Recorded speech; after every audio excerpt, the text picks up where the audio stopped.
अवधूत चिंतन श्री गुरुदेव दत्त. आपण आता परमपूज्य श्री कवडे महाराज लिखित सद्गुरू स्मरणे हे पुस्तक आज संपवण्याचा विचार आहे. काही प्रकृती असल्यामुळे आतापर्यंत माझं वाचन झालं नाही 4 दिवस. आज परत थोरल्या महाराजांचे दर्शन, पान नंबर 184.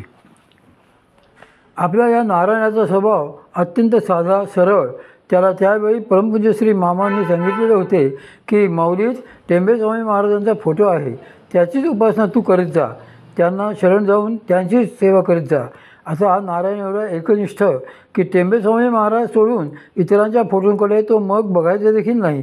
रोज फक्त त्यांचाच फोटो पुसायचा, त्यांचीच पूजा करायचा. काही दिवसांनी परमपूज्य श्री मामांच्या हे लक्षात येऊन त्यांनी त्याला विचारले की काय रे, तू बाकीचे फोटो का पुसत नाहीस? तर तो म्हणाला, तुम्ही तर मला सांगितलं होते की फक्त यांचीच उपासना कर म्हणून. यावर ते म्हणाले, अरे ते सगळे एकच आहेत, असे करू नकोस, सगळ्यांचीच सेवा करीत जा. मग कोठे तो पूर्ववत सगळ्यांचे फोटो पुसायला लागला. त्यानंतर एके दिवशी त्याच्या माझ्यात असाच काहीतरी विषय निघाला आणि बोलता बोलता मी नारायणाला म्हणून गेलो की अरे, तू टेंबेस्वामी महाराजांना दिवसातून 17 वेळा दंडवत घालतोस आणि मामांना मात्र एकदाच नमस्कार करतोस. त्या फोटोसमोर एवढे दंडवत घालण्यापेक्षा मामांसमोरच अधिक दंडवत घातलेस ते काय बिघडेल? तेच तर साक्षात इथे बसलेले आहेत. यावर तो सरळ भावाने म्हणाला, असे नाही, मला वेगळे, टेंबेस्वामी महाराज वेगळे. त्याला काही केलं ते पटेना. शेवटी तो विषय तेथेच थांबवला.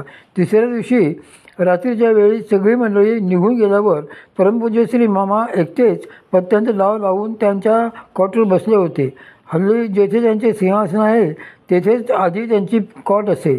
तीच कॉट आता शेजघरात ठेवली आहे. अक्कलकोट स्वामी समर्थ महाराजांच्या तसबिरीच्या दिशेने त्यांचे तोंड होते आणि ते पेशन्स खेळत बसलेले होते. आता या नारायणाने गप्प बसावे की नाही, पण त्याने हळूच एक प्रश्न विचारला, मामा. ते म्हणाले, काय रे, काय म्हणतोस? तो चाचरीत म्हणाला, काही नाही मामा. हा शिरीष म्हणत होता की टेंबेस्वामी महाराज आणि तुम्ही एकच आहात म्हणून. ते ऐकून त्याने अतिशय गंभीरपणे क्षणभर माझ्याकडे वळून पाहिले. त्यांच्या बोलण्याकडे त्यांनी काही लक्षच दिले नाही आणि ते फक्त पत्ते लावत बसले. एवढ्यावर तरी त्याने गप्प बसावे की नाही ते उत्तर देत नाहीत यातच समजून घ्यावे. पण त्याला अत्यंत उत्सुकता लागलेली होती, म्हणून त्याने परत विचारले, मामा, टेंबेस्वामी महाराज आणि तुम्ही एकच आहात का? त्याने तरीही लक्ष दिले नाही. पण धीर धरून नारायणाने विचारले, मामा. ते रागाने म्हणाले, काय रे, काय म्हणतो आहेस तू मगापासून? नारायण भिजभितच म्हणाला, मामा, शिरीष म्हणत होता टेंबेस्वामी महाराज आणि तुम्ही. तोपर्यंत मामांचा चेहरा लालबुंद झाला होता आणि त्याने असे म्हणायलाच अवकाश की ते गर्रकन वळले आणि आमच्या दोघांकडे तोंड करून बसले. क्षणात त्यांचा एक हात हवेत गेला, दुसरा हात समोर आला. पुढच्या क्षणीच आम्ही बघतो तर त्यांच्या एका हातात दंड आणि दुसऱ्या हातात कमंडलू आणि त्यांच्या जागी साक्षात परमपूज्य श्री टेंबेस्वामी महाराज दिसायला लागले. ते तसेच नारायणाकडे बघून क्रोधाने म्हणाले, होय, आम्हीच ते आहोत. तुझ्याबाबतचे काही घेणे आहे काय? त्यांचे ते संतापयुक्त भाषण ऐकून इकडे आम्हाला कापरेच भरले. त्यावेळी त्यांचे ते रूप अत्यंत उग्र होते. नारायणाची तर बोबडीच वळली. काही क्षण ते उग्रमंगल रूप तसेच होते आणि नंतर परत ते मामा होऊन आमच्यासमोर पत्ते लावत बसलेले दिसले.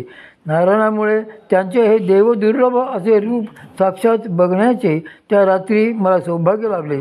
ते दर्शन मोठे रोमांचकारक आणि विलक्षण होते. अंतरंगी ध्यास हवा. देह बदलले तरी सद्गुरू तत्व हे एकच असते. आपल्या परंपरेतले हे सारे गुरुजन साक्षात भगवान श्री दत्तात्रेयच आहेत. त्यांच्या स्मरणाने आपल्याला पुण्याची, सुखाची प्राप्ती होते. तो सुखाचा सोहळाच आपण अंतरंगात अनुभवाला असतो. आपल्या अंतःकरणात अशी इच्छा तीव्रतेने उठायला हवी की श्री सद्गुरू चरणांशी मी कधी तदाकार होईल, त्यांच्या चरणांची प्राप्ती मला आतून खऱ्या अर्थाने कधी होईल अशी आत्यंतिक ओढ लागून जर प्रेमाने आपले साधन सतत झाले तर याच जन्मामध्ये आपले कल्याण केल्याशिवाय ते राहणार नाहीत. परंतु आपण या ध्यासातच कमी पडतो, शरणागतीत कमी पडतो, म्हणून आपण आहोत तेथेच राहतो, लवकर पुढे सरकत नाही. सद्गुरूंना स्मरून विचार करून पाहावा की त्यांनी सांगितल्याप्रमाणे साधन आचरण आपण खरेच सांभाळतो का, नियमाने प्रेमाने साधना करतो का, त्यांनी जो नित्योपनासना क्रम आखून दिलेला आहे त्याप्रमाणे आपण उपासना करतो का, त्यांची मानसपूजा भगवान नामस्मरण नियमाने करतो का. जर आपण खरेच प्रेमाने नियमाने हे सारे करत असू तरच आपण लवकर पुढे जाऊ शकू.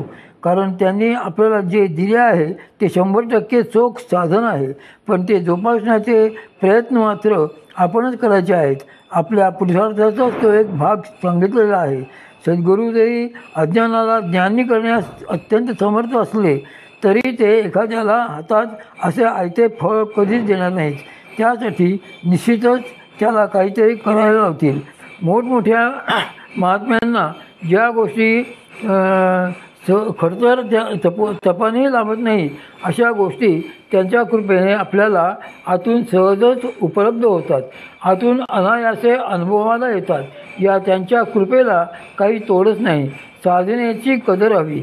एवढे अनमोल साधन त्यांनी हातात देऊनही आपापल्यातल्या किती जणांना त्या साधनेची मनापासून कदर आहे, साधनेची चिंता लागलेली आहे का. मला नाही वाटत फार जण आहे. आपण परमार्थ सध्या शिवप्याचा परमार्थ झालेला आहे. प्रपंचाच्या राटगाड्यापासून जेव्हा जमेल तेव्हा जसा जमेल तसा आपण परमार्थ करतो. पण एक गोष्ट नेहमी लक्षात ठेवावी, दीक्षेनंतर आपल्याला दुसरा जन्मच मिळालेला असतो. आपला पूर्वसंस्कार सद्गुरूंनी दीक्षासमयी जाळलेला असतो. त्यामुळे दीक्षेनंतर दुसरा जन्मच समजतात. प्रपंच करू नका असे सद्गुरूंनी आपल्याला कधीच सांगितलेले नव्हते, पण प्राधान्य मात्र परमार्थालाच द्यायला पाहिजे. प्रथम परमार्थ आणि नंतर प्रपंच. प्रपंच हा होत असतो आणि परमार्थ हा करावा लागतो. प्रपंच त्याच्या गतीने चाललेलाच असतो.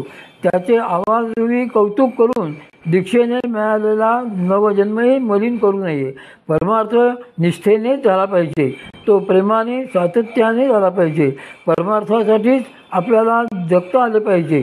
त्यासाठी साधनेच्या बरोबरीने आपल्या संप्रदायाच्या तत्त्वज्ञानाचे मनन चिंतन निधिध्यासनही आपणास घडले पाहिजे. आपण याप्रमाणे जर नित्यशः वागत गेलो तर अंतःकरण सात्विक व्हायला वेळ लागणार नाही. आणि अंतःकरण जर असे सात्विक झाले तरच आतून खरे पुण्यस्मरण घडायला लागेल. ते होण्यासाठी साधना आणि सद्गुरू वाक्यावर विश्वास ठेवून वागणे हीच खरी गुरुकिल्ली आहे. आपण जर निश्चय केला तर आपल्याला मागे पुढे राहून सांभाळणारे सद्गुरू समर्थ आहेत असा अनुभव आल्याशिवाय राहणार नाही. या निमित्ताने त्यांच्या कृपेचे त्यांच्या प्रेमाचे आपण परत स्मरण करूया. त्यांच्या अद्भुत लीलेचे मनोहर रूपाचे स्मरण करूया.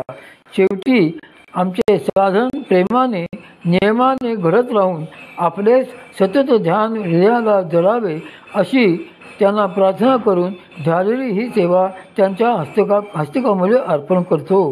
हे जे आहे हे 13 मार्च 1999 रोजी श्रीपाद श्रीवर निवासमध्ये झालेल्या प्रवचन सेवेवरून संकलित केलेलं आहे.